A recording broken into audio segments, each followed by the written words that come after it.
My name's Evan Davis, and I was involved as the head of the boys' camp activities at Upper Peninsula Bible Camp from about 1972 and for nearly 20 years after that.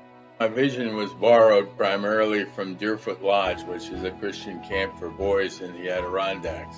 The first thing I wanted to start out with was somebody that understood where I was trying to go and how we were going to get there.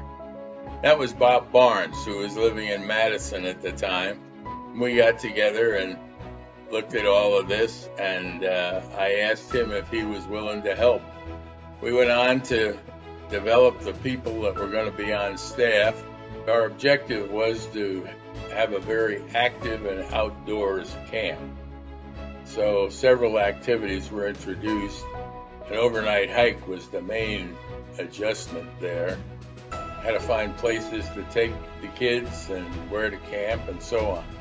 Additionally, we had activities, and we really wanted to have things that challenged the boys.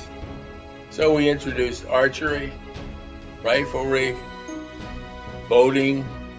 We had the ropes course and sailing, and really a whole bunch of new things that the boys that were coming up were unlikely to have done at home. The counselor for each cabin had to handle the gospel for the boys and lessons and devotions for the evening time. So part of what we wanted to have happen is the boys closely associated with the counselor and him being a good example of a real Christian. In addition, there was a full camp meeting, both in the morning and the evening, in which the gospel was presented and Bible lessons were discussed. In order to do this, we brought in men who really would focus their messages for boys. And the two that had come to mind immediately, the first for up 3 years, were Al Bennett from Detroit, and after that, Frank Kierdorf was with us for years after that and made a real impression on everyone. There were a number of boys that were saved as a result of these meetings, but again, the majority was in the cabin unit. In the early 70s, I ran the riflery program along with trying to direct the activities, and very primitive start.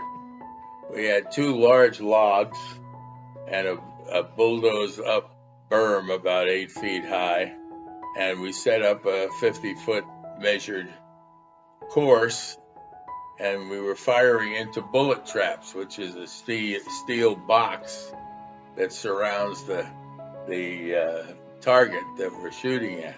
Gradually, this grew in interest. More and more people wanted to learn to shoot and to be involved in this. So it was moved to the present location out at the end of the road and enlarged, and we gradually put a platform in and so on.